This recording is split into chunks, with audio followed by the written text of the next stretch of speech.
Hello students, hello friends, क्या हाल चाल है आप सबके। मेरा नाम यशकीर्ति गोयल। स्वागत करता हूं आपका दोबारा हमारी इकोनॉमिक्स की क्लासेस में।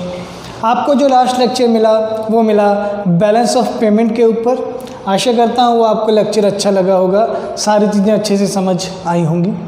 ठीक है, आज का जो हमारा टॉपिक रहेगा, आज का हमारा टॉपिक है सबसे पहले फॉरेन एक्सचेंज रेट के ऊपर।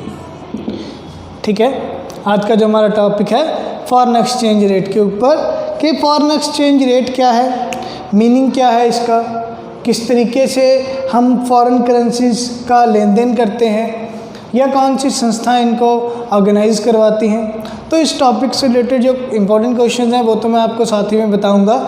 इस टॉपिक का इंसाइट दूंगा कि एक्चुअली में फॉरेन एक्सचेंज रेट और फॉरेन एक्सचेंज मार्केट क्या है और कैसे फॉरेन एक्सचेंज रेट का निर्धारण किया जाता है। ठीक है, तो आइए शुरू करते हैं हमारा आज का lecture, that is foreign exchange rate. अब फॉरेन एक्सचेंज रेट में देखिए मीनिंग क्या है। सबसे पहले फॉरेन एक्सचेंज रेट का, फॉरेन एक्सचेंज रेट का मीनिंग है the ratio between one countries currency and another countries currency. ठीक है, मान लीजिए क्या मीनिंग है, मीनिंग बता देता हूँ। The ratio between one countries currency and another countries currency.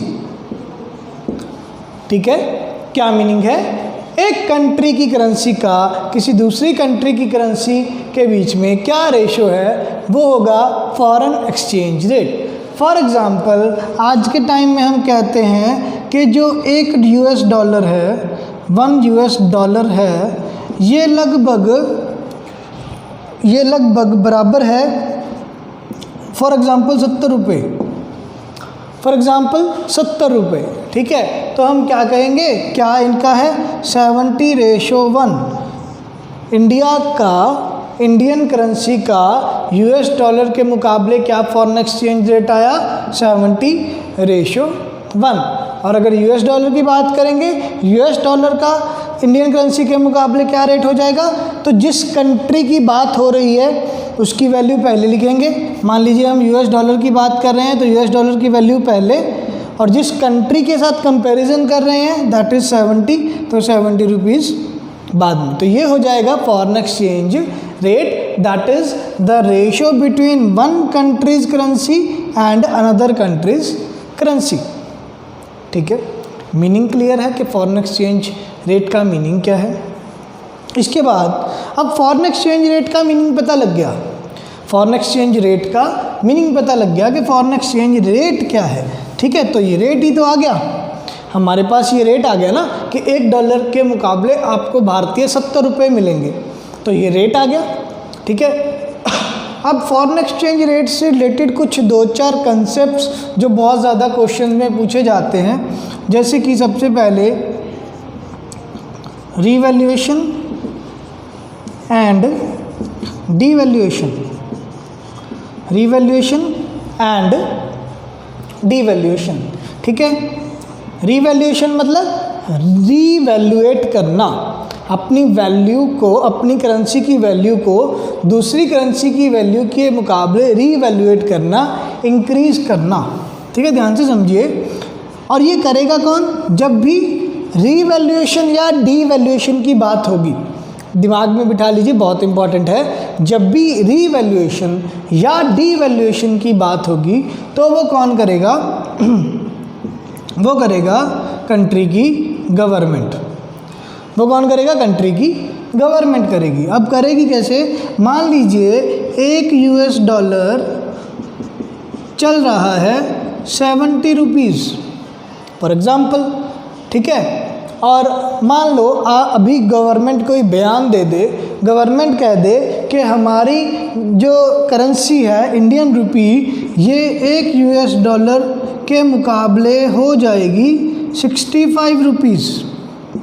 एक US डॉलर के मुकाबले हो जाएगी 65 रुपीज़। ठीक है, 19 जून रात को 12 बजे से, हमारी गवर्नमेंट को रात को 12 बजे से काफ़ी प्यार है ना, ठीक है। तो 19 जून रात को 12 बजे से US डॉलर के मुकाबले रुपया हो जाएगा 65 रुपीज़। तो जब ऐसा कोई प्रोसेस करेगी गवर्नमेंट, अपनी कंट्री की करेंसी को इंक्रीज़ कर देगी दूसरी फॉरेन की किसी कंट्री की करेंसी के मुकाबले, तो उसको बोलेंगे रीवैल्यूएशन, ठीक है। अब रेट इंक्रीज़ होना चाहिए, आपके दिमाग में ये क्वेश्चन क्लियर होना चाहिए कि यहाँ पे रेट रीवैल्यूएशन हो गया, मतलब अब आपको डॉलर सस्ता मिलना लग गया। रेट रीवैल्यूएशन का मतलब है कि आपकी करेंसी का रेट इंक्रीज़ हो गया, मतलब आपको डॉलर अब सस्ते रेट में मिलने लग गया। जहां आपको $1 70 रुपये का मिलता था, अब आपको $1 65 रुपीज़ का मिलता है। मतलब आपको पहले कोई चीज़ 70 रुपये की मिल रही थी, ठीक है। मान लीजिए ये मार्कर है, ये मार्कर $1 है, ये मार्कर आपको 70 रुपये का मिल रहा था, अभी ये मार्कर आपको 65 का मिलेगा, कम रेट पे मिलेगा, तभी आप कहोगे ना कि हमारी करेंसी रिवैल्यूएशन हो गई, ठीक है। बहुत बार पजल रहती है कि हम ये सोचते हैं कि 70 रुपये से 75 हो जाएगा तो हमारी रिवैल्यूएशन होगी, नहीं, वो गलत पॉइंट है। अगर 70 रुपये से वैल्यू कम होगी, आपकी फॉरेन करेंसी जो फॉरेन एक्सचेंज रेट है, आपका जो फॉरेन एक्सचेंज रेट है, ठीक है, ध्यान से समझिए, फॉरेन एक्सचेंज रेट चल रहा है आपका 70:1, फॉरेन एक्सचेंज रेट हो गया आपका 65:1।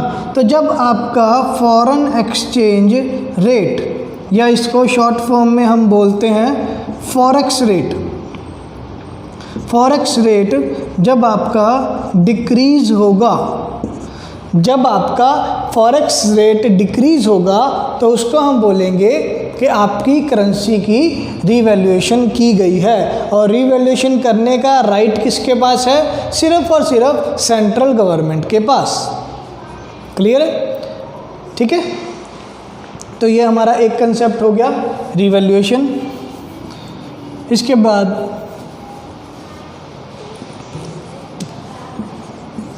Second concept devaluation. Second concept devaluation. Devaluation उसका उल्टा हो जाएगा। डीवैल्यूएशन में क्या होगा? आपका फॉरेक्स रेट इंक्रीज करेगा, फॉरेक्स रेट इंक्रीज करेगा। अगर आपके 70 रुपये थे $1 के मुकाबले, अब आपके 75 रुपीज़ हो गए $1 के मुकाबले। ठीक है, जो आपको $1 70 रुपये का मिलता था, वो आपको $1 75 का मिलना लग गया, डॉलर महंगा हो गया। तब उसको कहेंगे कि हमारी गवर्नमेंट ने डीवैल्यूएशन किया है, और डीवैल्यूएशन करने का अधिकार भी गवर्नमेंट के पास है। क्लियर? ठीक है, अब दोनों में फ़र्क समझिए कि अगर सरकार डीवैल्यूएशन या रिवैल्यूएशन कर रही है, अगर गवर्नमेंट डीवैल्यूएशन या रिवैल्यूएशन कर रही है, तो उसका पर्पज़ क्या है? हम रिवैल्यूएशन भी देखते हैं और डीवैल्यूएशन भी देखते हैं कि गवर्नमेंट अगर रिवैल्यूएशन या डीवैल्यूएशन कर रही है तो उसका पर्पज़ क्या है? रिवैल्यूएशन, आपका रुपया स्ट्रांग हो जाएगा, आपका रुपया स्ट्रांग हो जाएगा US डॉलर के मुकाबले। तो उससे क्या होगा? आपको इंपोर्ट्स जो हैं, आयात हैं, वो सस्ते रेट पे मिलेंगे, चीप रेट पे मिलेंगे। पहले आपको $1 के मुकाबले 70 रुपये देने पड़ते थे, अब आपको $1 के मुकाबले 65 रुपीज़ देने पड़ेंगे। आप 5 रुपये की एक्स्ट्रा चीज़ें खरीद सकते हो, तो आयात बढ़ जाएंगे। ठीक है, आयात बढ़ जाएंगे। और आयात हम क्यों बढ़ाएंगे? आयात क्यों बढ़ाएंगे? डिमांड और सप्लाई को बराबर करने के लिए।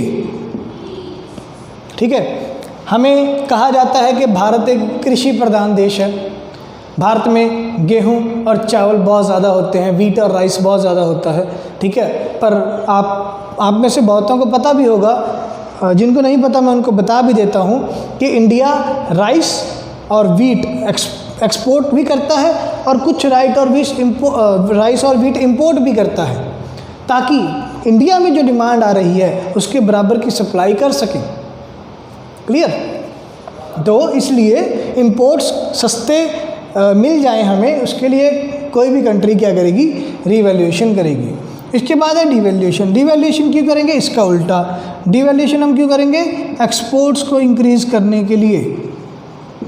ठीक है, अमेरिका को जो एक चीज़ आपसे मान लीजिए अमेरिका $1 देके आपसे 70 रुपये की चीज़ें ले सकता था। अमेरिका $1 देके आपसे 70 रुपये की चीज़ें ले सकता था। अब वो $1 देके आपसे 75 रुपीज़ की चीज़ें ले सकता है, राइट। जो अमेरिका आपसे $1 की बजाय 70 रुपये की चीज़ें खरीद सकता था, अब वो $1 की बजाय 75 रुपीज़ की चीज़ें खरीद सकता है। तो एक्सपोर्ट्स तो इंक्रीज़ होंगे ना, ठीक है। इसलिए गवर्नमेंट क्या करेगी सॉरी डिवैल्यूएशन करेगी कि एक्सपोर्ट्स को बढ़ा दिया जाए, ताकि हमारे जो इकोनॉमी है, जो हमारी इकोनॉमी है उसमें क्या आ जाए, उसमें फ़ॉरेन की करेंसी ज़्यादा हो। ठीक है, फ़ॉरेन की करेंसी ज़्यादा हो। अब आप इससे पीछे वाले कंसेप्ट में जाइए, हमने बैलेंस ऑफ पेमेंट किया। बैलेंस ऑफ पेमेंट में मैंने आपको बताया कि गवर्नमेंट डिवैल्यूएशन करेगी ताकि बैलेंस ऑफ पेमेंट से ऊपर उठ सकें, तो एक्सपोर्ट्स को इंक्रीज़ करवाएंगे और जो बैलेंस ऑफ पेमेंट का हमारा डेफिसिट होगा वो क्या हो जाएगा, क्लियर आउट हो जाएगा। बैलेंस ऑफ पेमेंट का डेफिसिट हमारा ख़त्म हो जाएगा या कम हो जाएगा, राइट। जब आपके पास अच्छी फॉरेन करेंसी की अमाउंट होगी तो आप इजीली अपने फॉरेन करेंसी की जो पेमेंट्स हैं वो कर सकोगे। जो भी आपने फॉरेन कंट्रीज़ की पेमेंट करनी है वो कर सकोगे, तो आपका बीओपी डेफिसिट कम हो जाएगा या ख़त्म हो जाएगा। इसलिए गवर्नमेंट एक्सपोर्ट्स को बढ़ाएगी, बीओपी डेफिसिट को कम करने के लिए डिवैल्यूएशन करेगी। ठीक है, 1991 में जो हमने न्यू इकोनॉमिक पॉलिसी या एलपीजी पॉलिसी पढ़ी, मैंने वहाँ पे भी आपको बताया था कि हमारी गवर्नमेंट ने 22% 1991 में 22% हमारी करेंसी को डिवैल्यूएट किया गया था। 22% हमारी करेंसी को डिवैल्यूएट किया गया था, इसीलिए किया गया था। ठीक है, बीओपी डेफिसिट बहुत बढ़ रहा था, पेट्रोल के रेट आसमान छू रहे थे, तो पेट्रोल ज़्यादा से ज़्यादा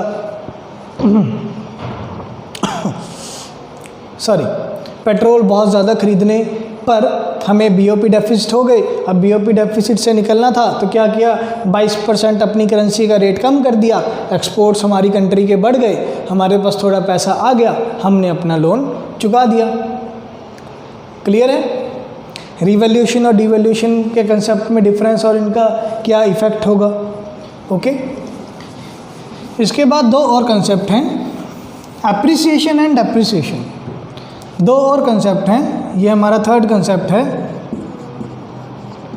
एप्रिसिएशन एंड डेप्रिसिएशन। ठीक है, एप्रिसिएशन एंड डेप्रिसिएशन। एप्रिसिएशन किसी चीज़ के रेट में बढ़ोतरी होना, डेप्रिसिएशन किसी चीज़ की वैल्यू में कमी आनी, राइट। हमने जीडीपी जब हम कर रहे थे, नेशनल इनकम के बारे में किया, तो मैंने आपको डेप्रिसिएशन यही करवाया। डेप्रिसिएशन क्या है, एसेट्स की वैल्यू में आने वाली कमी या किसी चीज़ की वैल्यू में आने वाली कमी। अब देखिए, अब जब हम फॉरेन एक्सचेंज रेट की बात कर रहे हैं, जब हम फॉरेन एक्सचेंज रेट की बात कर रहे हैं तो वहाँ पे एप्रिसिएशन का मतलब क्या होगा कि आपकी कंट्री की करेंसी का रेट क्या है, डिक्रीज़ हो गया। आपकी कंट्री की करेंसी का रेट डिक्रीज़ हो गया, फॉरेक्स रेट जो है वो डिक्रीज़ हो गया है, फॉरेक्स रेट डिक्रीज़ हो गया है। फॉरेक्स रेट डिक्रीज़ होने से क्या होगा, मैंने अभी आपको बताया है कि जो $1 आपको 70 का था, अब वो $1 आपको 65 का हो गया है, मतलब आपकी करेंसी की वैल्यू बढ़ गई है, राइट। ठीक है, पर एप्रिसिएशन कब बोलेंगे इसको, जब ये गवर्नमेंट नहीं करेगी, गवर्नमेंट का कोई हाथ नहीं होगा एप्रिसिएशन में। एप्रिसिएशन कैसे हो रहा है, with the help of demand and supply, with the help of demand and supply. ठीक है, एक बात मैं आपको बता दूं ताकि ये आपको बहुत अच्छे से याद रहे, डिमांड और सप्लाई को हमारी मार्केट का इनविजिबल हैंड बोला जाता है।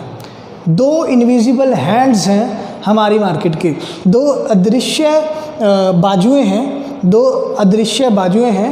ठीक है, डिमांड और सप्लाई को क्या बोला जाता है? Invisible hands. ठीक है, हिंदी में इसको क्या बोलेंगे हम? अदृश्य बाजुएं। ये दो दृश्य बाजुएं हैं हमारी मार्केट की, एक डिमांड मांग, एक सप्लाई पूर्ति। ठीक है, ये कंसेप्ट किसने दिया? बहुत इंपॉर्टेंट कंसेप्ट है इनविजिबल हैंड का। ये दिया गया father of economics Adam Smith ji के द्वारा। ये दिया गया father of economics Adam Smith ji के द्वारा। ठीक है, तो कहते हैं इसमें जो हमारा फॉरेन एक्सचेंज रेट होगा, जो इसमें हमारा फॉरेन एक्सचेंज रेट होगा वो डिमांड एंड सप्लाई के बेस पे आएगा और उससे अप्रिसिएशन मिल जाएगी। ठीक है, डिमांड एंड सप्लाई के बेस पे आएगा और उससे अप्रिसिएशन मिल जाएगी। ठीक है, कैसे मिलेगी ये भी मैं समझा देता हूँ आपको। वैसे ये आपके लिए इम्पॉर्टेंट नहीं है इतना, पर आपकी क्लैरिफिकेशन के लिए मैं आपको बता देता हूँ। ठीक है, ग्राफ के साथ। ये गया डिमांड डी, ये गया सप्लाई एस। जहाँ पे ये दोनों टकरा गए वो आ गया हमारा फॉरेन एक्सचेंज रेट, वो आ गया हमारा फॉरेन एक्सचेंज रेट। मान लीजिए किसी कारण डिमांड बढ़ गई, भारतीय करेंसी की, भारतीय रुपए की डिमांड बढ़ गई किसी भी कारण। ठीक है, डिमांड बढ़ गई डी, तो अब ये सप्लाई को यहाँ से काट रही है, तो हम क्या बोलेंगे? रेट बढ़ गए। तो डिमांड और सप्लाई के कारण जो हमारे फॉरेन एक्सचेंज रेट जो है वो क्या होंगे? रेट यहाँ पे रेट बढ़ जाने, यहाँ पे रेट नहीं, यहाँ पे एक्चुअली हम यहाँ पे रेट नहीं लिखते हैं, यहाँ पे हम रेट नहीं लिखते हैं, यहाँ पे हम लिखते हैं वैल्यू, वैल्यू ऑफ रुपी। ठीक है, यहाँ पे हम लिखते हैं वैल्यू ऑफ रुपी, कि वैल्यू ऑफ रुपी हमारी बढ़ गई, तो उसको हम क्या बोलेंगे? अप्रिसिएशन बोलेंगे। क्लियर है? बस आपको ये याद रखना है कि अप्रिसिएशन जो है वो गवर्नमेंट नहीं करेगा, वो इनविजिबल हैंड्स हमारे डिमांड एंड सप्लाई के कारण डिसाइड होगा। क्लियर है? ठीक है, और इसी का उल्टा डेप्रिसिएशन, इसी का ऑपोजिट डेप्रिसिएशन। तो डेप्रिसिएशन में क्या होगा? इसका उल्टा हो जाएगा, जो फॉरेक्स रेट है वो इंक्रीज़ हो जाएगा। अगर आपको पहले $1 70 रुपये का मिलता था, अब $1 आपको 75 का मिलेगा। अगर आपको $1 70 रुपये का मिलता था तो न्यू रेट क्या हो गया? आपको $1 75 का मिल रहा है, तो आप क्या बोलोगे? हमारी कंट्री की करेंसी की वैल्यू कम हो गई। अब जो ये कंट्री की करेंसी की वैल्यू कम हुई है, इसका रीज़न क्या है? इसका भी रीज़न क्या है? डिमांड एंड सप्लाई है। इसका भी रीज़न क्या है? डिमांड एंड सप्लाई है। क्लियर है? क्लियर है ये पॉइंट? हाँ जी, ठीक है। तो इस तरीके से ये हमारे 4 कंसेप्ट हैं फॉरेन एक्सचेंज रेट के फॉरेन एक्सचेंज रेट को या तो डिमांड एंड सप्लाई इंक्रीज़ करेंगे, और अगर डिमांड एंड सप्लाई इंक्रीज़ और डिक्रीज़ कर रहे हैं तो वो बन जाएगा एप्रिसिएशन और डेप्रिसिएशन, और अगर गवर्नमेंट इसमें कोई चेंज ला रही है तो वो बन जाएगा रिवैल्यूएशन और डिवैल्यूएशन। क्लियर है? ठीक है। इसके बाद हम करते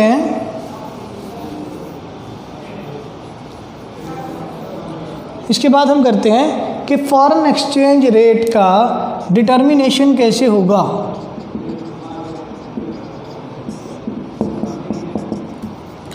फॉरेन एक्सचेंज रेट का डिटर्मिनेशन कैसे होगा, कैसे डिसाइड करेंगे कि फॉरेन एक्सचेंज रेट कितना होगा। ठीक है, तो इसके कुछ मेथड्स हैं। सबसे पहले जो मेथड आता है और जो सबसे ज़्यादा टाइम यूज़ किया गया, gold standard system of exchange rate. Gold standard system of exchange rate. ठीक है।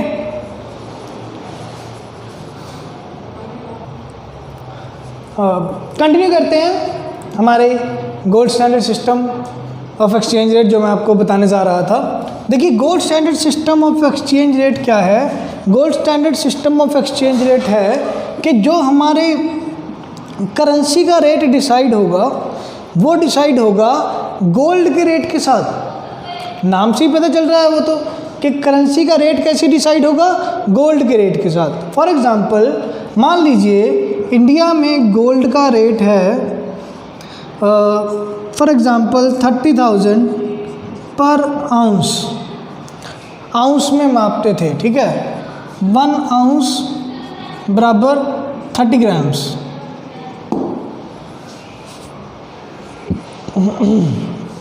ठीक है।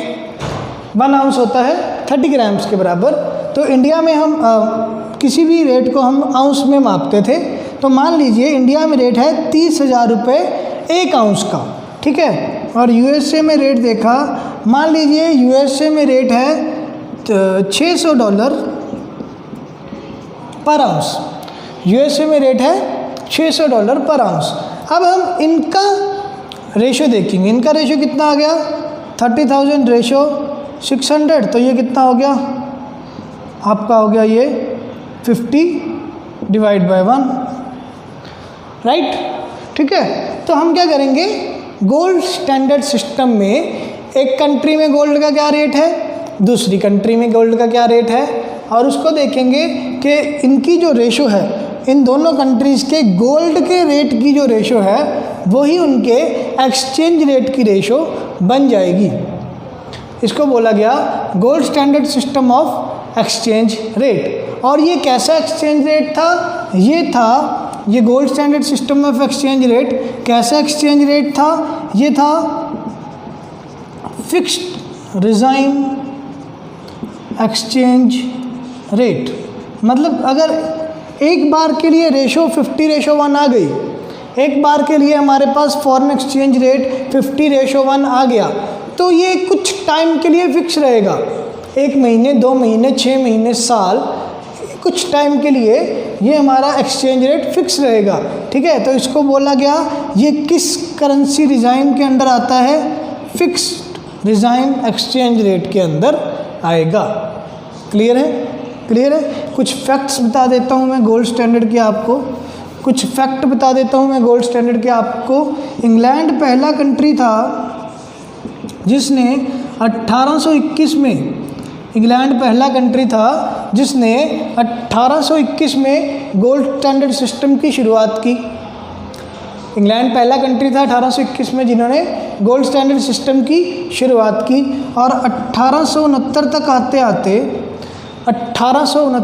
आते आते एक एक्ट पास किया गया, रीकॉइनेज एक्ट, ठीक है। इंग्लैंड में ही 1869 में रीकॉइनेज एक्ट के नाम से एक एक्ट पास किया गया, जिसके तहत 1871 में गोल्ड स्टैंडर्ड को वर्ल्ड वाइड एप्लीकेबल कर दिया गया, ठीक है। पहला कंट्री कौन था जिसने गोल्ड स्टैंडर्ड को अपनाया, इंग्लैंड, 1821 में। 1869 में क्या हुआ, इंग्लैंड में एक एक्ट, एक अधिनियम पास किया गया रीकॉइनेज एक्ट के नाम से। इस एक्ट के तहत, इस अधिनियम के तहत क्या हुआ, 1871 में वर्ल्ड वाइड एप्लीकेबिलिटी की कर दी गई कि गोल्ड स्टैंडर्ड अब पूरे विश्व भर में एप्लीकेबल हो जाएगा, कोई भी कंट्री गोल्ड स्टैंडर्ड अपना सकता है। 1871 में ये रूल बना दिया गया, ठीक है। इंडिया से रिलेटेड मैं बात करूं, इंडिया गोल्ड स्टैंडर्ड का मेंबर 1871 में नहीं बना, ठीक है। इंडिया की अगर मैं बात करूं,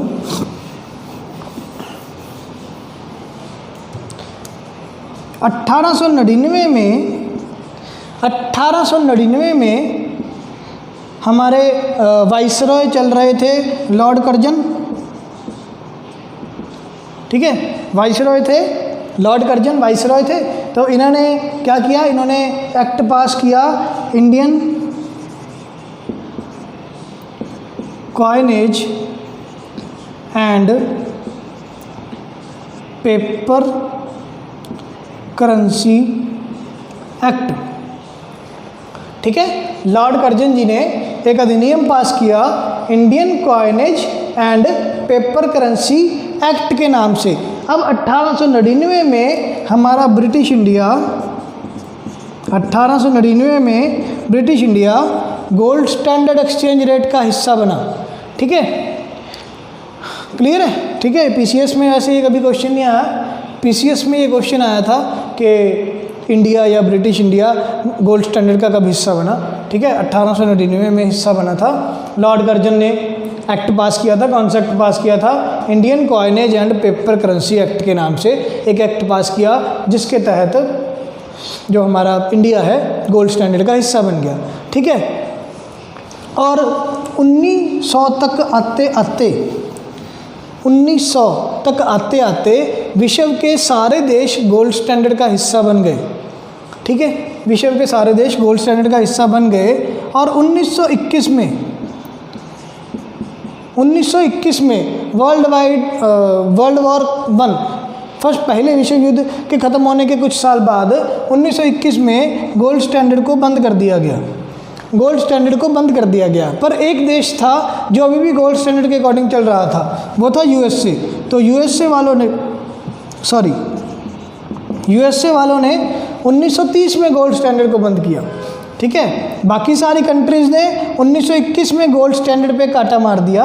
यूएसए ने 1923 में गोल्ड स्टैंडर्ड पे काटा मारा, क्योंकि यूएसए को ये लगता था, क्योंकि यूएसए कोई नहीं, जिन्होंने भी गोल्ड स्टैंडर्ड अपनाया उनके सबके दिमाग में ये पॉइंट था कि कोई भी कंट्री है वो कैसे अमीर बन सकता है, वो दूसरे कंट्रीज़ के गोल्ड को अपने कंट्री में इकट्ठा करना शुरू कर देगा। ऐसे ही होता था इंडिया के साथ। ठीक है, इंडिया में कच्चा माल बाहर भेजते हम इंग्लैंड में, इंग्लैंड से पक्का माल बन के यहाँ आता, वो यहाँ माल बेचते, लोगों को महंगे रेट पे बेचते। लोगों के पास पैसा रुपया नहीं था तो वो लोगों को बोल देते कि अपने आप गोल्ड या सिल्वर या जो भी आपके पास हीरे वगैरह हैं उसके बदले में आप हमसे ये हमारे कपड़े या जो भी फॉरेन आर्टिकल्स हैं वो परचेज़ कर लो। तो हर पर्सन के माइंड में ये एक हम कह सकते हैं इल्यूजन था कि हमारा कंट्री कैसे अमीर होगा जब हम दूसरे कंट्री को गरीब कर देंगे। दूसरे कंट्री को गरीब कैसे करेंगे कि उनकी धन दौलत को उठा के हमारी कंट्री में ले आओ। ठीक, तो यूएसए वालों ने 2 साल और लगाए, 2 साल और लोगों दूसरी कंट्रीज़ का गोल्ड इकट्ठा करना के बारे में सोचा। ठीक है, तो गोल्ड स्टैंडर्ड 1923 तक आते आते बिल्कुल ख़त्म हो गया। तो 1821 से लेके 1923 तक 102 साल के लिए चला गोल्ड स्टैंडर्ड सिस्टम। फिर इसके बाद दूसरा सिस्टम आया fixed exchange rate system. Fixed exchange rate system, fixed exchange rate में कहते हैं फिक्स सी बात है, सीधा फिक्स कर दो कि मान लो $1 2 रुपये के बराबर है। कोई संस्था होगी जो मिल के डिसाइड कर देगी कि एक कंट्री की करेंसी दूसरी कंट्री की करेंसी के मुकाबले कितनी है। मान लीजिए $1 2 रुपये के बराबर है, ये डिसाइड कर दिया कितने साल के लिए, आने वाले 10 साल के लिए। आने वाले 10 साल के लिए $1 2 रुपये के बराबर रहेगा। इसको क्या बोला गया? Fixed exchange rate system. Clear? ठीक है, तो ये 1923 के बाद चलना शुरू हो गया। 1923 के बाद से ये शुरू हो गया, पर इसको प्रॉपर इम्पोर्टेंस मिली 1945 में। 1945 में इसको बहुत अच्छे से इम्पोर्टेंस मिली और फिक्स्ड एक्सचेंज रेट को मोस्ट ऑफ द कंट्रीज़ ने अपना लिया। तब 1945 में, क्यों? क्योंकि 1945 में क्या हुआ, वर्ल्ड बैंक की स्थापना की गई। वर्ल्ड बैंक की स्थापना की गई 1945 में। ठीक है, तो वर्ल्ड बैंक के बनने के बाद वर्ल्ड बैंक ने फिक्स्ड एक्सचेंज रेट सिस्टम अपनाया। अब वर्ल्ड बैंक क्या करता था? वर्ल्ड बैंक डिसाइड करता था कि $1 कितने रुपए के मुकाबले होगा या £1 कितने रुपए के मुकाबले होगा। ठीक है, आपने बहुत सारी कहानियाँ भी सुनी होंगी, व्हाट्सएप पे मैसेज भी आए थे, फेसबुक पे भी मैसेज आए थे कि जब हमारा भारत आज़ाद हुआ था तब $1 का रेट भारत के मुकाबले कम था या $1 1 रुपये के मुकाबले बराबर था। तो ये आपने ऐसे कुछ सुने होंगे कंसेप्ट। तो वो डिसाइड कौन करता था उस टाइम पे? 1945 से वर्ल्ड बैंक। क्लियर है? वो वर्ल्ड बैंक डिसाइड करता था। ठीक है, तो 1945 से फिक्स्ड एक्सचेंज रेट को बहुत ज़्यादा इम्पोर्टेंस मिलनी शुरू हो गई। क्लियर। फिर इसके बाद 1969-70 में क्या हुआ, इंग्लैंड वालों ने शोर मचाया, इंग्लैंड वालों ने एक पटिशन जारी किया, इंग्लैंड वालों ने एक पटिशन जारी किया कि जो वर्ल्ड बैंक है ये तो ज़्यादा यूएस डॉलर के बारे में ज़्यादा ये रेट निकालता है, ये यूएस डॉलर को महंगा रखता है। ठीक है, तो इंग्लैंड वालों ने पटिशन जारी कर दिया कि भाई ये फिक्स्ड एक्सचेंज रेट हमें नहीं चाहिए, हमको ये फिक्स्ड एक्सचेंज रेट नहीं चाहिए, हमको कोई नया एक्सचेंज रेट सिस्टम दो, क्योंकि फिक्स्ड एक्सचेंज रेट सिस्टम में हमेशा यूएस डॉलर को महंगा शो किया जाता है। ठीक है, तो ये डिबेट चलती रही और इसको 4-5 साल लग गए। 1974 में, ये आप चेक कर लीजिएगा 73 या 74 था, या मैं आपको नेक्स्ट लेक्चर में इसको कंफर्म करके बता दूंगा, क्योंकि जो नेक्स्ट लेक्चर रहेगा आपका वर्ल्ड बैंक और इंटरनेशनल इकोनॉमिक ऑर्गेनाइजेशंस के ऊपर रहेगा। ठीक है, वर्ल्ड बैंक के ऊपर, IMF के ऊपर आपका नेक्स्ट लेक्चर रहेगा, तो उसमें मैं आपको ये क्लियर कट बता दूंगा कि ये 73 था या 74 था। ठीक है, तो हमारा थर्ड एक्सचेंज रेट सिस्टम मिला हमें, फ्लेक्सिबल एक्सचेंज रेट। हमें थर्ड एक्सचेंज रेट सिस्टम मिला, फ्लेक्सिबल एक्सचेंज रेट सिस्टम। ठीक है, फ्लेक्सिबल एक्सचेंज रेट सिस्टम में क्या किया गया, वही जो मैंने आपको बताया है, डिमांड एंड सप्लाई। कि अब कहते कोई संस्था नहीं डिसाइड करेगी कि $1 कितने का है, 1 पाउंड कितने का है, कोई संस्था नहीं डिसाइड करेगी। कौन डिसाइड करेगा, कहते डिमांड एंड सप्लाई डिसाइड करेगी।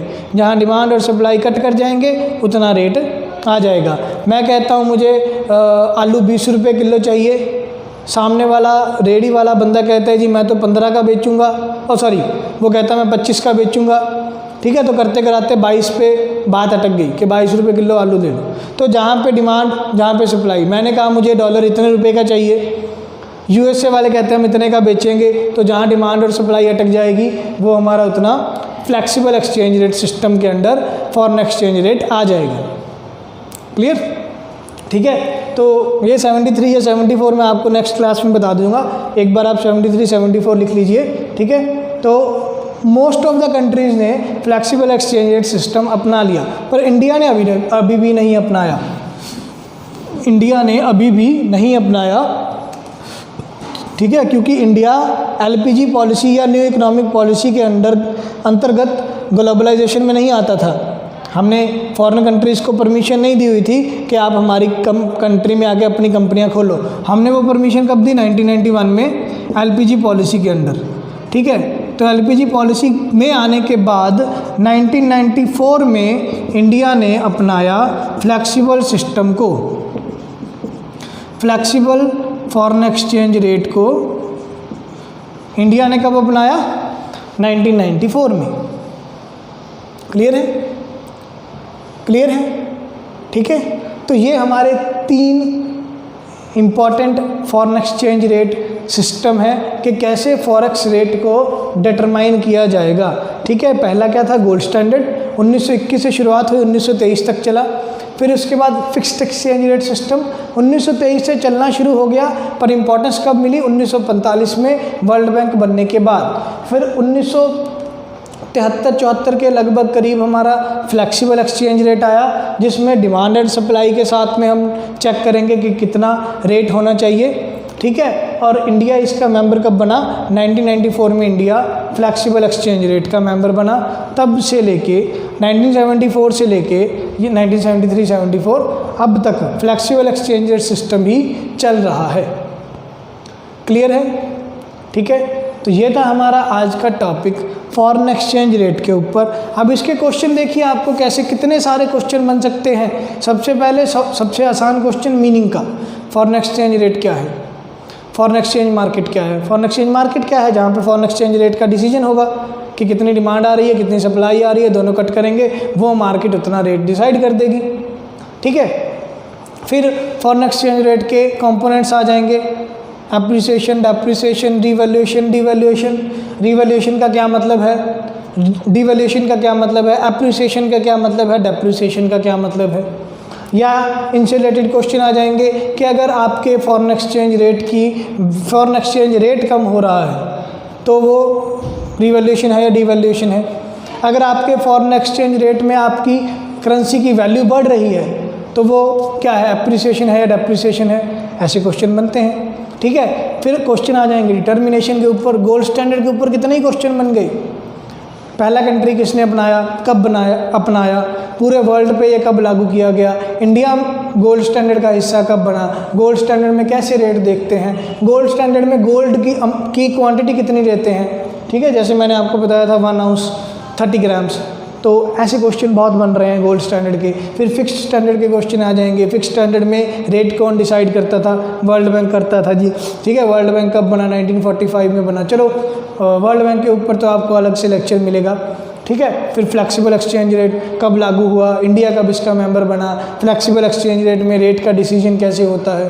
तो बहुत सारे क्वेश्चन बन रहे हैं फॉरेन एक्सचेंज रेट के ऊपर, फॉरेन एक्सचेंज मार्केट के ऊपर। क्लियर है। मैं एक्सपेक्ट करता हूँ ये आपको आज का लेक्चर बहुत अच्छा लगा होगा, सारी चीज़ें अच्छे से समझ आई होंगी। और करंट सिचुएशन में इंडिया का क्या रेट चल रहा है डॉलर के मुकाबले, ठीक है, या कुछ और अगर एक आधी कोई न्यूज़ मिले फॉरेन एक्सचेंज रेट से रिलेटेड या फॉरेन एक्सचेंज मार्केट से रिलेटेड तो आप पढ़ लीजिएगा, ठीक है। वैसे कोई जहाँ तक मेरा ख्याल है 3-4 महीने में या 5-6 महीने में कोई फॉरेन एक्सचेंज रेट या फॉरेन एक्सचेंज मार्केट से रिलेटेड कोई खबर नहीं आई है। तो वर्ल्ड बैंक से रिलेटेड 1-2 न्यूज़ होंगी, मैं वो आपको नेक्स्ट लेक्चर में बता दूंगा, ठीक है। तब तक के लिए गुड बाय, अलविदा लेता हूँ अभी मैं आपसे। नेक्स्ट क्लास में मिलेंगे। हेल्दी रहिए, हैप्पी रहिए और अपने आसपास के एनवायरनमेंट को भी सेफ रखिए। अलविदा, टेक केयर।